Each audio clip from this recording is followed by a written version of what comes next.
जय श्री राधे राधे। वाटिका वेणु। पूज्य श्री महाराज जी का शुभागमन।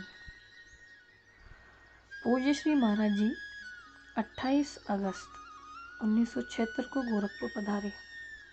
साथ में वृंदावन से श्री ठाकुर जी, श्री हरिवल्लभ जी, बहन कुसुम आदि भी आए।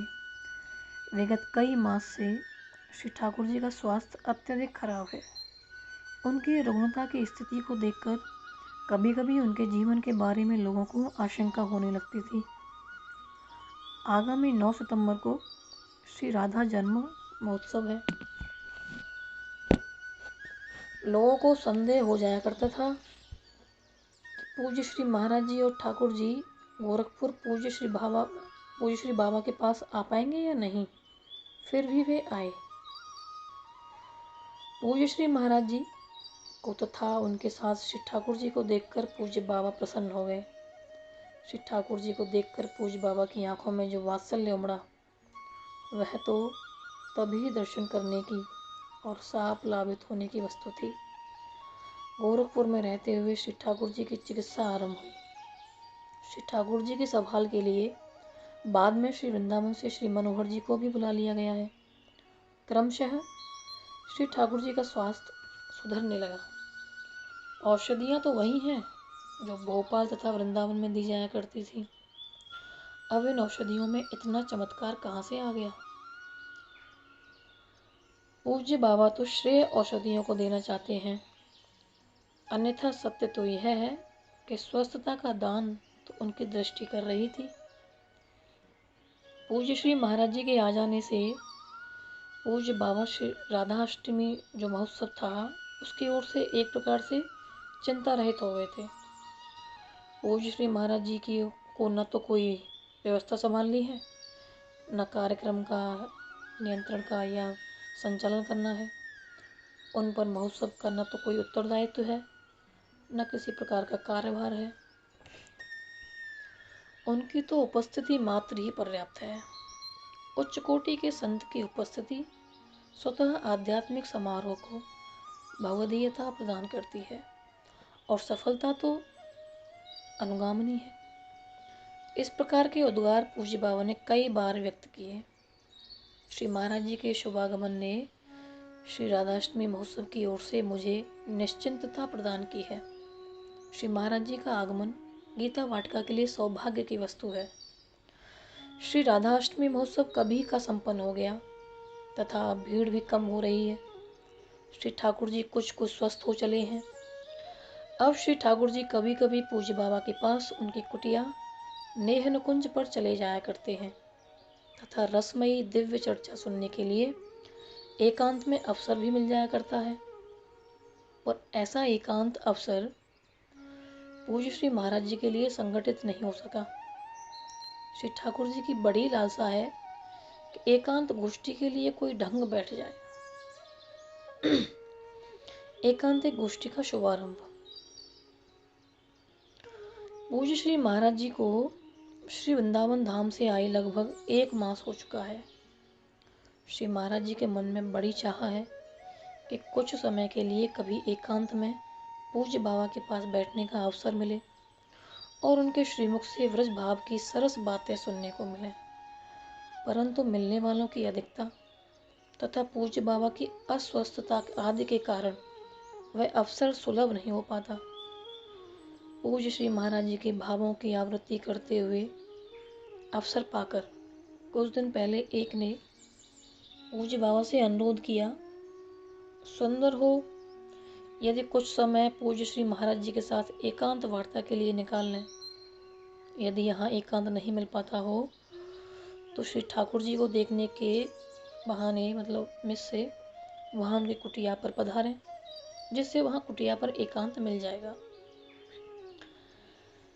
इस अनुरोध के बाद भी कई दिन निकल गए, पर वह समय अब निकल पाया।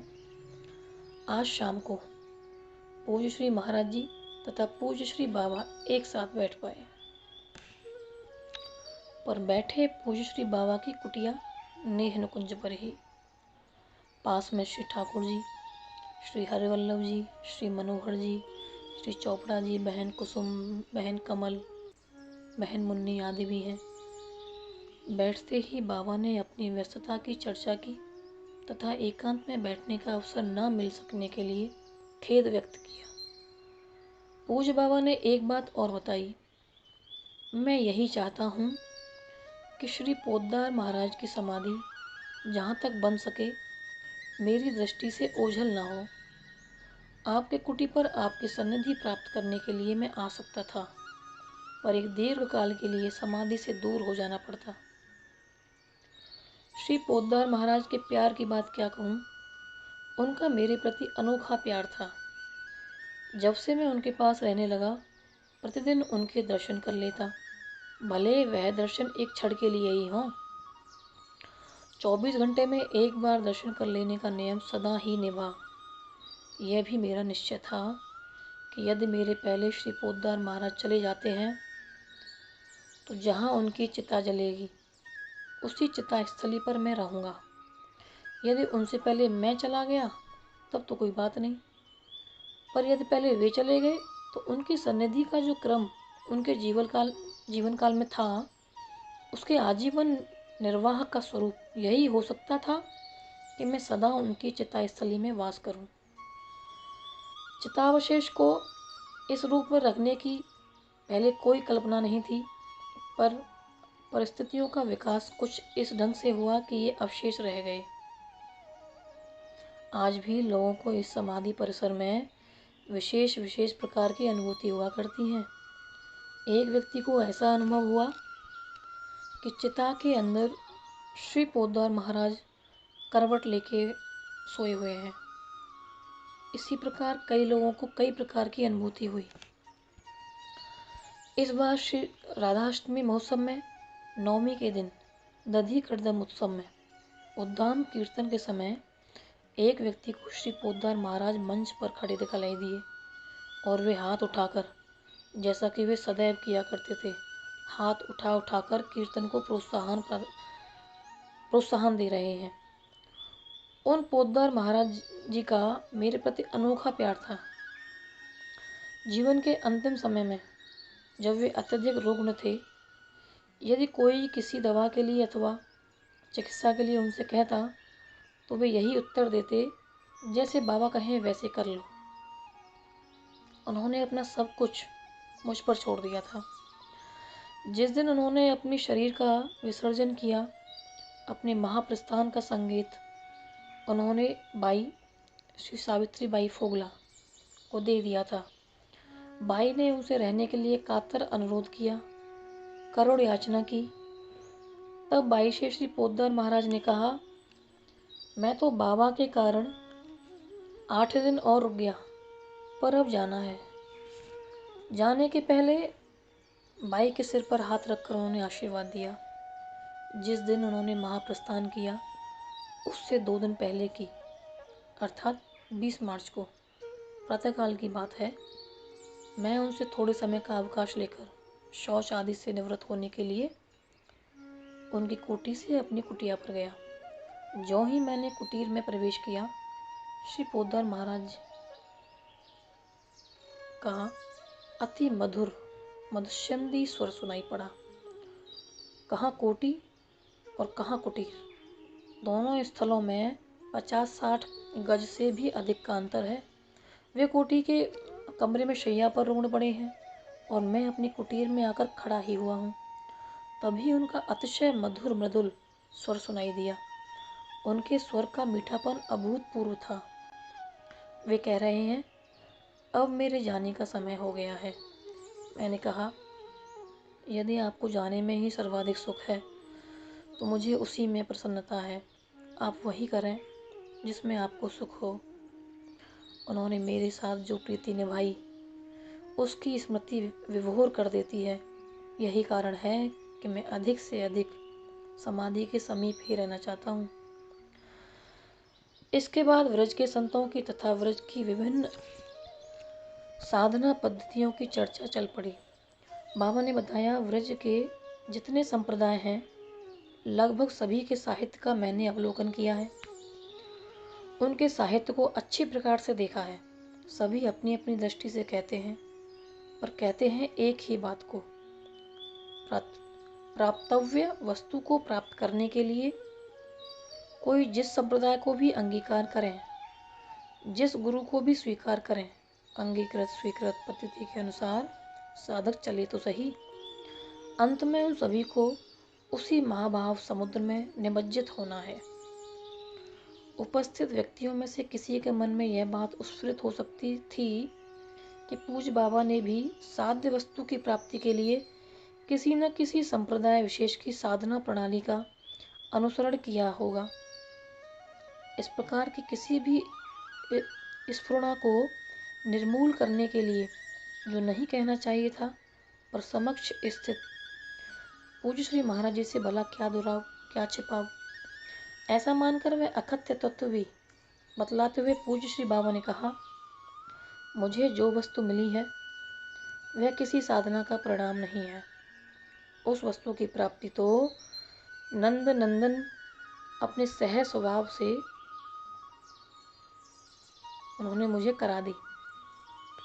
अन्यों को तो सभी संप्रदायों में मत वैभिन्न दिखलाई देता है, पर मुझे तो अनेकता के स्थान पर प्रच्छन्न एकता दृष्टिगत होती है। सारे संप्रदाय, सारे आचार्य उसी महाभाव समुद्र की ओर प्रपन्न साधक को अग्रसर कर रहे हैं। इस एकांतिक गोष्ठी के संपन्न होने पर पूज्य महाराज जी अपनी कुटिया पर चले आए। रात्रि के समय पूज्य महाराज जी के पास पुनः सच चर्चा का प्रवाह बह चला। कुछ दिनों पहले पूज्य बाबा ने एक स्वजन से कहा था, साधक को अपनी साधना में सावधान रहना चाहिए। साधक को पथच्युत करने के लिए आदिदैविक जगत की शक्तियाँ क्रियाशील रहती हैं। कारण जगत के देवी और देवता हैं, रति और काम। साधना में भ्रमित करने के लिए रति और काम श्री राधा और श्री कृष्ण का रूप धारण करके साधक के सामने प्रकट हो सकते हैं। उनके अतीन्द्रिय रूप लावण्य को देखकर साधक भ्रमित और च्युत हो सकता है। भक्त ध्रुव की तरह ध्रुव जी की मति को देवताओं ने सफलता के समय दूषित कर दिया था। श्रीमद् भागवत में मते विदूषिता देवहिक कहकर इस तथ्य की ओर किंचित संकेत किया गया है। यहाँ इससे भी अधिक गंभीर एक तथ्य और है जो विशेष रूप से ध्यान देने योग्य है। साधक को पथच्युत करने के लिए रतिकाम श्री राधा कृष्ण का रूप धारण करके तभी आते हैं जबकि साधक के मन में सकामता हो, स्वसुख वासना हो, उसकी साधना में जागतिकता हो। जब साधक की साधना स्वसुख वासना शून्य निष्काम भाव से एकमात्र श्री राधा कृष्ण के लिए होती है, वहाँ रति कामना का प्रवेश संभव ही नहीं है। इसी बात की चर्चा पूज्य श्री महाराज जी के सामने हुई तो इसे और अधिक स्पष्ट करते हुए अपने निवास कुटीर पर पूज्य श्री महाराज जी ने कहा था, प्रेम और प्रेमास्पद में एकता होती है। प्रेम अपने प्रेमास्पद को पहचानता है, सच्चे प्रेमी को भ्रम नहीं होता। मथुरा से श्री उद्धव जी ब्रज में आए। श्री कृष्ण ने ही उन्हें भेजा था और अपना सा श्रृंगार करके भेजा। रूप, रंग, वेश आदि की दृष्टि से उद्धव जी का श्री कृष्ण से अत्यधिक साम्य था। ऐसा होने पर भी गोपियाँ उद्धव के आते ही भ्रमित होकर उन्हें प्रियतम श्री कृष्ण समझकर उनका आलिंगन करने के लिए नहीं दौड़ी। जहाँ प्रेम विशुद्ध है वहाँ भ्रम, संदेह, च्युति आदि की संभावना है ही नहीं। जय जय श्री राधे।